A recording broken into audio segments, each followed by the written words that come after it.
Donc, pour vous, quelles sont les mauvaises raisons de... Quelle serait une mauvaise raison de se mettre en couple?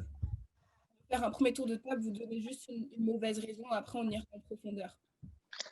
Pour oublier son ex? Moi, je dirais se mettre en couple juste pour s'afficher. Ouais, je suis d'accord avec. Et se mettre en couple aussi par rapport à la société. Suivre la pression sociale et l'influence de notre entourage. Ouais, je suis d'accord. Moi, je dirais aussi se mettre en couple parce qu'on n'a pas confiance en soi et qu'on a besoin que une autre personne nous donne confiance en nous-mêmes. Je dirais se mettre en couple juste parce qu'on s'ennuie, par exemple. Par peur de la solitude. C'est ce que j'allais dire aussi, ne pas vouloir se retrouver tout seul. Alors moi, je dirais aussi, en fait, je rejoins un petit peu tous les points qui ont été dits. Je dirais surtout la pression sociale, en fait. Parce qu'aujourd'hui, c'est vrai qu'à l'ère des réseaux sociaux, Instagram, tout ça, on ne voit que ça, en fait. On a un petit peu monté l'idée de couple comme un idéal, en fait, surtout très jeune, de plus en plus jeune. Les gens se marient sans forcément avoir une vraie base solide dans leur relation. Et je pense que c'est quelque chose qui complexe beaucoup notre génération, surtout en ce moment, à force de voir tout le temps ça. On a tous dit, en gros, c'est par rapport à nos insécurités, le fait de vouloir être validé, le fait de ne pas, en fait, vouloir s'asseoir tout seul et avec ses insécurités et travailler dessus, mais plutôt je sais pas, en fait, c'est surface, en fait, ce que vous dites, du coup. Ouais, c'est exactement ça, je pense. Là, il y a la question de savoir s'aimer soi-même avant de s'essayer à aimer quelqu'un, d'essayer de se suffire à soi-même quelque part et de pas forcément rechercher le bonheur, enfin, le faire reposer ce bonheur sur quelqu'un d'autre.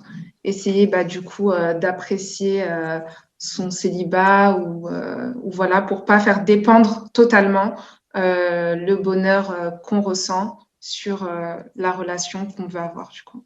Je pense que dans tout ce qui a été dit, il y a vraiment une idée, en fait, de combler un vide, soit de vraiment pouvoir cocher une case, en fait, pour être conforme, du coup, à l'idée qui est mise en lumière, en valeur par la société, en fait. Ouais, je vois ce que tu veux dire, Kenza. Du coup, c'est vraiment dans le paraître, en fait, de se mettre en couple. Enfin, l'une des principales raisons de se mettre en couple, c'est vraiment pour paraître, pour montrer que tout va bien, alors qu'en fait, tout va mal. Exactement. Et aussi un peu se voiler la face des fois. Est-ce que vous m'entendez? Je suis désolée pour le retard. Oh là là, je sais pas si vous m'entendez. Oui, on t'entend, Mylène. Non, mais j'ai galéré. Avec mon ordi, ça ne marchait pas. Du coup, pour moi, c'est pas spécialement pour paraître, mais c'est vraiment parce que la société impose, entre guillemets, comme ce que Jaël disait tout à l'heure, par rapport aussi je sais pas, par rapport aux films qu'on voit, par exemple des films sur Netflix ou autre, genre de couple, etc. Du coup, ça donne des envies, genre en mode de couple, ou par exemple, si tu as tous tes potes qui sont en couple et que tu es le seul célibataire et tout, par exemple, tu vas, genre à chaque soirée, ça va devenir bizarre. Et du coup, les gens, des fois, ils se mettent en couple pour des mauvaises raisons, parce que genre, ils se disent, tous mes potes sont en couple, tout le monde est en couple, je suis seul qui est célibataire, du coup, je me mets en couple, mais pas forcément avec la bonne personne, parce que pour se mettre en couple, pour moi, il faut déjà se suffire à soi-même, en fait. Il faut s'aimer soi-même. Parce que là, en fait, ça fait qu'on est un peu plus comme des moutons à se mettre en couple juste parce que les autres sont en couple. Je suis d'accord avec Frédéric, si je ne me trompe pas, sur le fait qu'au final, la société, elle nous exhorte un certain cheminement à suivre. Et arrivé à un certain âge, la pression sociale, elle devient encore plus forte sur le fait d'être célibataire. On a un certain schéma de vie où on se dit à un certain âge, on est censé être marié, à un certain âge, on est censé avoir des enfants. Et du coup, il y a toujours ces questions oppressantes qui reviennent et cette impression d'être pressé, du coup, par la société pour pouvoir atteindre chacun de ces paliers, alors qu'au final, on est des individus totalement distincts et qui n'ont pas forcément les mêmes priorités de vie. Je ne sais pas si vous l'avez dit, mais on est aussi pressé par nos familles aussi. Quand tu as tes sœurs ou qui sont déjà mariées ou autres, ou même tes parents, ils attendent de toi, même si pour eux, c'est de l'amour parce qu'ils veulent ton bonheur, etc., ils vont quand même te mettre cette pression de se dire, ah là là, c'est quand ton tour, etc. C'est toujours les questions qui reviennent beaucoup dans les familles, surtout si tu es dans une grande famille. je pense que la pression familiale, c'est assez, ça a le même poids que la société, je pense. Et le souci, en fait, c'est qu'en général, quand on va céder à ces pressions-là, on va souvent céder avec la pire personne possible. C'est-à-dire que on va vraiment faire de mauvais choix qui, au final, vont nous impacter beaucoup plus négativement que l'état dans lequel on était avant, en fait. C'est pour ça que j'aimerais rajouter à ça que c'est important d'être vraiment prêt avant de se mettre en couple, parce que se mettre en couple, c'est pas juste sur la surface, mais c'est vraiment un engagement que tu prends. Et des fois, quand tu n'es pas bien prêt, ça peut te détourner de certains objectifs de ta vie. Et c'est pour ça que c'est vraiment important d'être prêt, de pouvoir gérer en fait plusieurs aspects de sa vie, plutôt que il y a des gens, quand ils se mettent en couple, ils vont juste comme rester focus sur leur couple et banaliser tout ce qu'il y a autour d'eux, quoi. Donc, il faudrait être prêt, non seulement au niveau mental, mais comme savoir avoir une gestion de manière globale de sa vie. Je suis d'accord avec ce qu'elle a dit, dans le sens où pour être en couple, il faut vraiment... il faut pas te mettre en couple et que la personne te fasse changer dans tes habitudes ou dans ton comportement ou dans ton avenir, dans tes projets professionnels. Il faut plutôt te mettre avec une personne où tu te mets en couple parce que tu sais que tu es déjà limite entre guillemets accompli et que tu te mets en couple pour les bonnes raisons, dans le sens où tu as besoin d'une personne qui va t'accompagner et pas une personne ça va pas forcément coller avec tes projets professionnels, etc. Et que tu sais pertinemment que au final ça va aboutir à rien. En fait, tu vas juste te mettre en couple pour te mettre en couple. C'est exactement ça. Un couple, c'est censé être un plus, c'est pas censé être un must. Tu dois pas te baser sur ça pour vivre ta vie. Parce qu'au final, genre, quand ton couple va plus bien, on dirait que ta vie tourne autour de ce couple. Donc, ça devrait juste être un plus à ta vie et pas un must. Après, il faut être prêt quand tu te mets en couple, il faut être prêt à te dire que aujourd'hui, c'est plus pareil. Tu penses pour deux, tu penses plus c'est plus l'individualisme, là, en fait. C'est plus pour toi que tu vis seulement, tu vis pour deux, en fait. Genre, quand tu te mets en couple, tu dois prendre ça en considération, de savoir que tu as certes une personne avec qui tu es, mais tu dois quand même pouvoir continuer ta vie et te dire, par exemple, je sais pas, pour la majorité des relations à distance, des fois, les gens ils vont se dire, ouais, finalement, je vais pas faire mes études, je sais pas, en Angleterre, parce que ma copine, elle va en France, et du coup, je vais en France. Tu t'éloignes complètement de ta vie et de ta carrière ou de ton futur pour une personne, en fait. Donc, si tu te mets en couple, il faut prendre en considération que tu peux avoir ta vie, enfin, elle fait partie de ta vie, mais ne pas stopper ou mettre fin à tes projets. C'est pour ça que moi, je pense que ce qui est bien, c'est que d'abord, genre se mettre en couple tôt, ça pas vraiment de... Genre, en mode de se mettre en couple tôt, ça va pas rapporter quelque chose de bien, on va dire. Vaut mieux d'abord se faire soi-même, avoir d'abord une situation stable, etc. Et après se mettre en couple.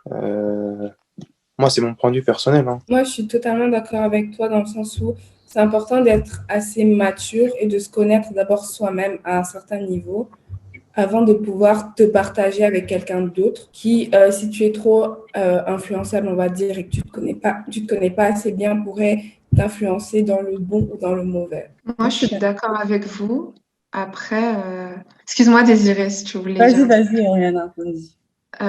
Mais je veux nuancer dans le sens où je trouve que c'est important d'avoir une bonne base, d'avoir une certaine maturité, mais au final, dans la vie, on ne sait jamais vraiment à quel palier de notre vie on est vraiment accompli. Et je pense qu'on n'est vraiment jamais accompli et je pense que ça sert à rien de s'empêcher de vivre certaines relations, de s'essayer au couple pour voir ce que c'est la vie de couple, pour pouvoir ne pas se bloquer. Parce qu'au final, je pense qu'il y a plein de personnes qui n'ont pas vraiment la même vision d'un couple. Il y a plein de personnes qui voient ça comme un passe-temps et ils sont épanouis avec cette vision du couple tant que la communication est préalable. Tant que avant la mise en couple, chacun des parties du coup s'accorde du coup sur une sorte de projet. Qu'est-ce que va être le couple? Est-ce que vraiment ça va être un couple? Est-ce que ça va avoir ce label ou pas? Moi, je suis très d'accord avec toi, du coup. Parce que, ce que je remarque autour de moi, c'est qu'il y a plein de gens qui communiquent pas bien et qui communiquent pas assez. Et donc, du coup, dans le couple, il y a deux visions différentes. Et donc, ça crée forcément, ça crée des obstacles parce que les deux personnes ne veulent pas la même chose. Et genre, au lieu de discuter d'abord et tout, ils collent d'abord l'étiquette. Et après, ils voient après ce qui se passe, alors que normalement, la discussion doit venir avant de poser vraiment le mot couple, quoi. Du coup, je suis totalement d'accord avec toi, Inès, et surtout avec toi, Oriana, que l'âge ne définit pas du tout la maturité, hein. Il faut savoir que quand on veut se mettre en couple, après, c'est mon opinion, il faut se connaître. Il faut se connaître, mais ça rejoint un peu tout ce que vous avez dit avant. Il faut se connaître, il faut discuter avec la personne. Il faut aussi apprécier la solitude et c'est pas parce que on est en couple qu'il faut s'oublier, comme l'a dit Frédéric. Moi, je donne mon exemple perso. J'ai été avec des personnes et c'est pas pour autant que je suivais pas mes objectifs, que je laissais de côté certaines choses qui me tenaient à cœur parce que j'étais en couple, quoi. Donc, c'est très important. Il faut s'accomplir et l'âge ne veut rien dire. Ben, de ce que je comprends bien, en fait, tout repose sur la communication dans un couple. En fait, si dès la base, si vous avez posé une base solide, genre dès le départ, et que vous savez que bah vous voulez la même chose, en fait, vous avez les mêmes envies, et que vous savez que vous avez la même vision des choses que la personne. En fait, tout se passe bien. Mais si à partir du moment où vous savez que vous n'avez pas forcément la même vision et que vous ne voyez pas les choses de la même façon dans un couple, se mettre en couple, ça ne sert à rien à ce moment-là. Parce que la majorité des gens se mettent en couple parce que aujourd'hui aussi, oui, la fille elle est jolie, le mec il est beau, c'est un BG et tout, il est charismatique, je vais me mettre en couple et tout. Ok, tu fréquentes la personne, apprends à connaître la personne avant de dire que tu veux te mettre en couple. Maintenant, moi, j'ai une question. Admettons, deux personnes, ils s'aiment, de fou, hein, mais pas de discussion. Genre, il n'y a pas de communication entre eux. Pour faire quoi? Tu veux qu'ils fassent Ça sert à rien, en fait. Ça va finir par... l'amour, Oui, c'est vraiment pas assez, moi, je pense. C'est voué à l'échec. Clairement. Je trouve que c'est un peu En fait, c'est clairement ça de la base de quoi. Pardon, j'ai dit, si ils s'aiment, comment ils peuvent s'aimer s'il n'y a pas de communication, du coup? Parce qu'ils s'aiment sur la base du physique, sur quelle idée, c'est un peu étrange. Moi, je trouve. Non, genre pas forcément sur le physique. Genre, ils peuvent s'aimer sur le comportement. Genre sur la manière d'être, la manière de faire. Mais comment tu connais le comportement de quelqu'un si tu ne parles pas? Mais en fait... regardant. En voyant justement, pas besoin de communiquer. En fait, en fréquentant une personne, tu peux savoir comment la personne est, comment, je sais pas, comment elle réfléchit. Genre, tu trouves que la personne est mature, elle est posée, elle se comporte toujours bien. Enfin, je sais pas, il y a plein de critères qui font que, par exemple, aujourd'hui, si on voit une femme ou une fille dans la rue, on sait que, ah ouais, quand même, elle est belle, elle est bien comme ça. Et après, quand tu apprends à connaître la personne, au fond, tu sais que c'est une personne qui est assez correcte, etc. Il y a plein de critères. Mais au final, s'il n'y a pas la communication, en fait, ça ne sert à rien. Mais ça... Sur ce que Wally a dit, pourquoi te mettre en couple avec une personne si tu ne sais pas? Ouais. Mais moi, je pense que s'il n'y a pas de communication, ça veut dire que leur relation est déjà fusionnelle et qu'ils n'ont pas besoin de communication. Parce que s'ils sont toujours là ensemble, ils continuent leur vie et ils ne communiquent pas, ça veut dire que peut-être que inconsciemment, les deux, ils veulent la même chose et qu'ils n'ont même pas besoin de communiquer. Peut-être. Et non. Et moi, l'amour ne fait pas tout, hein. Je pense que on est dans une ère où la communication est super importante et c'est pareil en fait dans un couple et c'est pareil aussi au travail ou je sais pas, tu peux tomber amoureux de quelqu'un, tout va bien, etc. Mais dans 10 ans, vous ne serez pas les mêmes personnes, vous aurez évolué différemment. Et enfin, je donne un exemple, dans 5-10 ans, enfin même 1 an, vous évoluez dans le couple et la communication reste quand même quelque chose de primordial. Et ouais, l'amour ne suffit pas. Je suis totalement d'accord avec Désiré et même un exemple tout bête, mais par exemple, vous pouvez être fou amoureux, etc. et tout, mais si par exemple vous n'avez pas la même vision sur des choses comme l'éducation des enfants, par exemple, qui est un point assez clé, qui, si vous êtes ensemble, vous avez beau être fou amoureux, etc. et tout, mais ça peut être un point qui peut vous déchirer si vous avez des visions totalement opposées dessus. Mais j'ai l'impression que c'est même pas... si la communication, c'est la base, c'est très important. Mais pour moi, j'ai l'impression que c'est plutôt la compréhension qui est vraiment la base. Parce que vous pouvez communiquer comme vous voulez. Si vous ne comprenez pas, ça ne sert absolument à rien. Au final, la communication, elle ne sert absolument à rien. Moi, je pense qu'il y a une grande place... la compatibilité a une grande place aussi dans un couple, quoi. Genre, comme tu dis, la communication, c'est bien, mais si on se comprend pas, ça sert à rien. Et il faut qu'il y ait une compatibilité, en fait. Parce que sinon, même J'ai si une on question. s'aime, si on n'est pas compatible, ça va pas. J'ai une question. Qu'est-ce que tu appelles par compatibilité? Ouais, j'allais poser une question. Mais on n'a pas. Je sais pas comment. Pardon, vas-y, non, dis. Vas-y. Je vous coupe tous. Mais je trouve on n'a pas insisté sur le fait que certaines raisons, en fait, elles sont égoïstes par rapport vis-à-vis de l'autre, en fait. Et que souvent, en fait, dans nos choix, on peut blesser la personne en face. Je trouve qu'on n'en a pas. On n'a pas pensé à ça dans le sens où, par exemple, imaginons que moi, j'ai une peur de l'engagement. Mais parce que voilà, la société me pousse à me mettre en couple et à toute pression sociale, je me mets en couple avec une personne tout en sachant que demain, on va casser en fait. Demain, on va casser et que tu vas te retrouver tout seul en fait et que tu vas te retrouver blessé parce que non seulement il n'y a pas de communication, mais en fait, c'était surtout pour moi parce que je ne voulais pas être seule. Qu'est-ce que vous en pensez aussi de ces raisons-là, en fait? Je trouve que c'est dommage et que il faut beaucoup travailler sur sa confiance en soi, retrouver ses qualités, se donner des objectifs parce que c'est ça qui va donner un équilibre et donner une énergie. Enfin, c'est comme si tu basais ta vie sur être en couple. Et c'est dommage parce qu'on n'est pas. Enfin, oui, c'est biologiquement, on est fait pour ça, mais en tant que personne, on n'est pas limité à ça. Après, je suis d'accord avec toi, mais pas forcément sur la confiance en soi. Parce que la confiance en soi, tu sais, tu peux ne pas avoir confiance en toi. Mais la personne avec qui tu vas te mettre ou la personne avec qui tu seras en couple peut t'amener cette confiance en soi, en fait. C'est toujours, en fait, il faut se mettre dans la tête que quand tu te mets en couple, c'est pour que la personne doit t'apporter un plus, pas forcément. Déjà, elle ne doit pas tirer vers le bas. Parce que si tu te mets en couple avec une personne qui te tire vers le bas, mais que tu es amoureux, au final, tu restes, ça ne sert à rien. Parce qu'en fait, au final, toute ta vie sera basée sur la personne et au final, tu ne feras pas forcément les bons choix dans la vie. Et ça peut te créer beaucoup de soucis par la suite.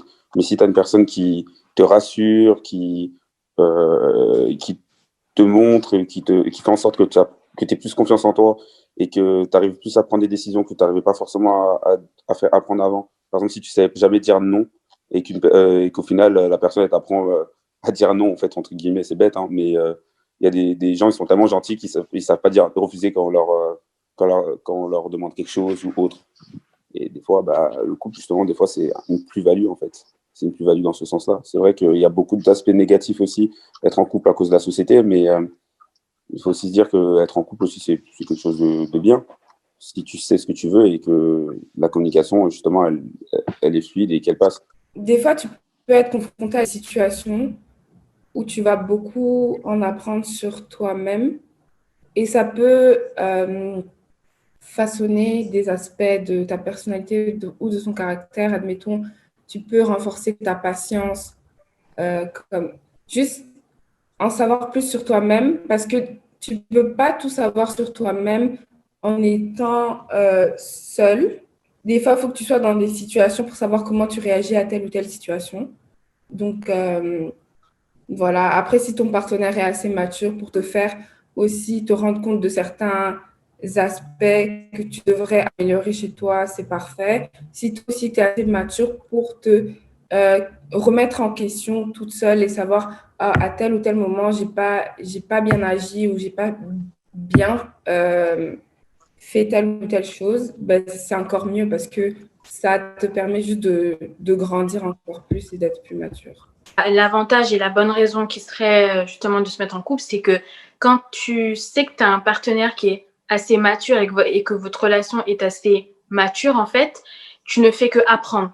C'est kiffant, en fait, d'avoir un partenaire qui, justement, face à certaines situations, comme tu viens de dire, si par exemple, il y a quelque chose que tu fais mal ou qu'il y a une réflexion où il aimerait t'emmener dans une vision un peu plus profonde de certaines choses de la vie pour te faire grandir, eh ben, c'est que du bonus, en fait, parce que ça te tire vers le haut et auprès de cette personne-là, tu continues d'apprendre tous les jours. Et ça, c'est bon pour vous deux et c'est bon pour toi, surtout pour ton développement personnel, en fait. Et tu apprends aussi, du coup, où sont tes limites et ce que tu veux et ce que tu veux pas. avec personne.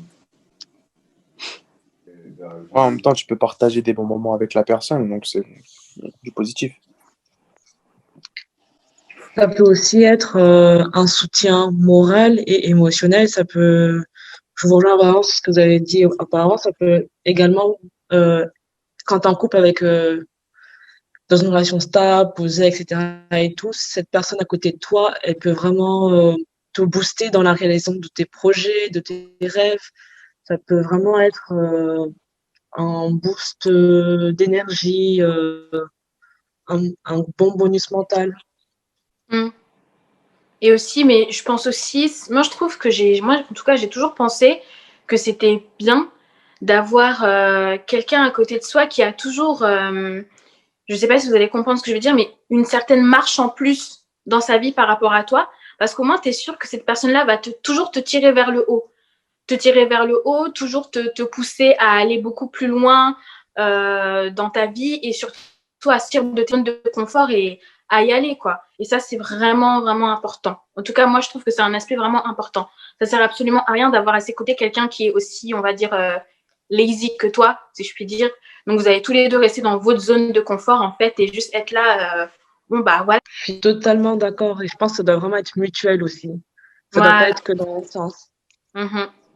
Moi, j'ai très bien compris ce que tu as dit, Jaël, mais le problème que ça pose, c'est que tu ne vas pas être certaine que la personne qui est lazy dans le couple ne va pas drain l'autre personne avec elle. Tu vois, admettons, tu es lazy et l'autre est plus avancé dans sa vie. Tu ne sais pas si toi, tu vas le ralentir ou s'il va être capable de te pousser vers le haut, tu vois. C'est juste ça le problème. Donc, moi, j'aurais été pour l'aspect où les deux sont peut-être à peu près au même niveau. Mais c'est bien aussi d'avoir un partenaire qui a une longueur d'avance.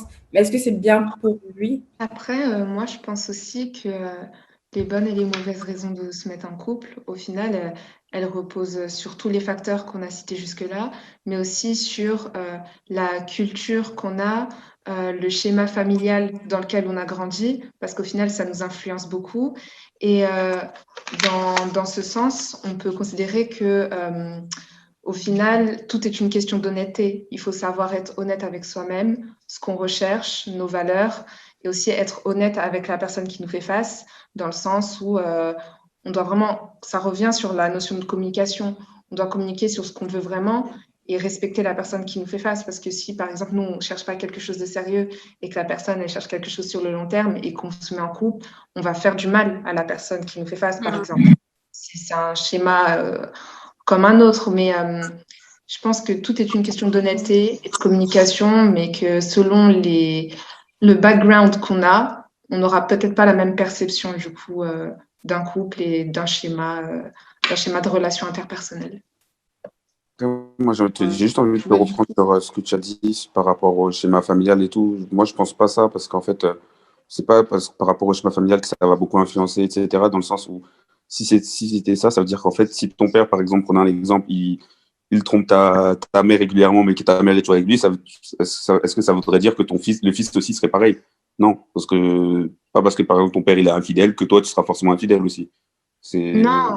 En fait, en gros, le schéma familial, en fait, pour moi, ça n'a pas de véritable impact, en fait.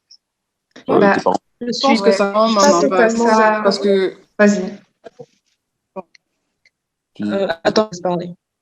Je disais qu'en gros, je disais pas ça dans ce sens-là, ou dans le sens où on va reproduire le schéma dans lequel on a grandi, mais dans le sens où, du coup, ça va nous influencer d'une manière ou d'une autre, un peu comme tu l'as décrit. Soit les personnes, elles vont être influencées dans le sens où elles connaissent que ce schéma familial et elles vont le reproduire inconsciemment. C'est même pas forcément juste pour dire, ma mère, elle a fait ça, je vais faire ça. Inconsciemment, elle aura vu que ça. Et du coup, elle pensera que c'est normal de faire ça.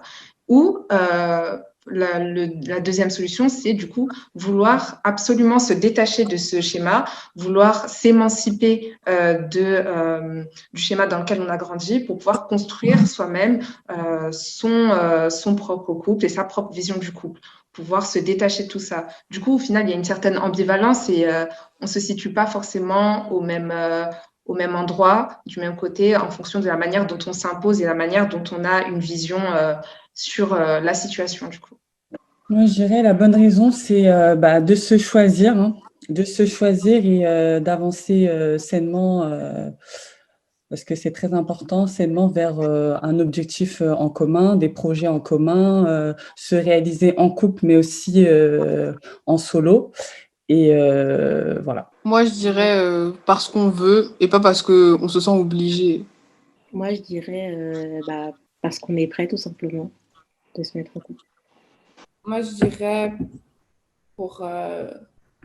peut-être, je sais pas si ce sera bien formulé, mais comme pour se compléter plutôt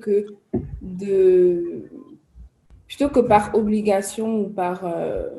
je sais pas comment dire, en fait. C'est pour que ce soit un plus et pas comme un must, quoi. Un choix, mais pas un besoin. Exact. Ouais, Voilà. totalement. Moi, je dirais pour grandir ensemble, en fait.